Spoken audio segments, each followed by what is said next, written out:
bid'ah dengan sunnahnya tunggu kan bak urus. Yang salah mengerti.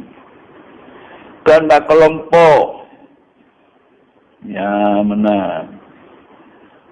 Kelompoknya kelompok Ahlussunnah wal Jamaah. Ya benar. Kemenan. Pucit. Ahlussunnah wal Jamaah bak iktikad. Berangkasa golongan ni, berangkapu golongan je. Iktikad. Nah lagi iktikad yang dikebah di Nabi. Iktikad yang dikebah di para sahabat. Nyan urang ahlu sunnah wal jamaah. Nyan yang urang. Dan toh yang etikad gonyan lagi nyan etikad ahlu sunnah wal jamaah. Kadang gonyan lagi etikad yang lain yang kan ahlu sunnah wal jamaah. Berarti gonyan pelimpilan kiblah ahlu sunnah wal jamaah sebahagian kol. Jadi makaji hanjit tapu sisat aju secara global. Ya, sebab sipulannya iji di satu sisi Ahlussunnah. Di sisi yang lain bid'ah kena bisa jadi laganya. Malah kepegang empat yang si raya bid'ah Syekh Abdul Qadir Jalani pegang kurang sembahyang berjamaah hanya tepat yang paling bid'ah. Dan hana rapat saf. Dan hana lurus saf. Jadi hana lurus, hana rapat dan kengkeng se hana lurus. Nyan bid'ah. Munyonyan bid'ah. Ditanya yang tak wado dalu sunnah wal jamaah nyan buat nyan bid'ah. Yang dah buat do dia. Kita buat dengan nyan bid'ah.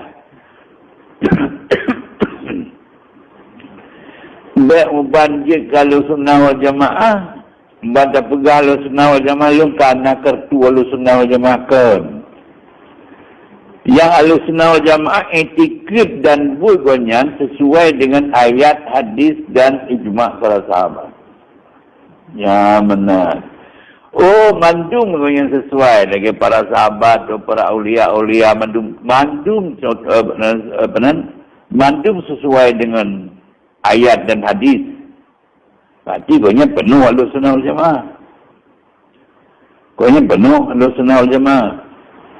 Pun yang ditanya Nino, sebuah sisi Ahlussunnah wal Jamaah. Di sisi yang lain kan, yang ditanya hana penuh Ahlussunnah wal Jamaah. Ikan Ahlussunnah, semi Ahlussunnah wal Jamaah. Karena hana permanen Ahlussunnah. Benar. Hana permanen Ahlussunnah wal Jamaah. Jadi makanya, ditanya hajin hirian.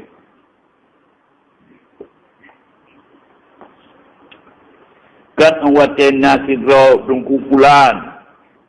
Semua pendapat dan dekat konyen di hati Ahlussunnah wal Jamaah. Apalagi jino. Yo masa jino, masa kaji utat dengan agama. Masa kaji utat dengan mengerti hukum. Dengan ilmu kaji utat katanya. Pertama jiuh ulama. Yang kedua jiuh dengan membaca. Baca kitab-kitab yang kembali ulama analisa baca.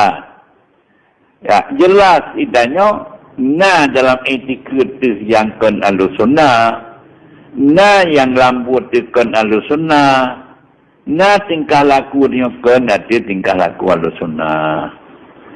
Maka secara garis besar yang diken Ahlussunnah wal Jamaah adalah etikad dan buat urang sesuai dengan sunnah Nabi dan sunnah para sahabat. Ya benar.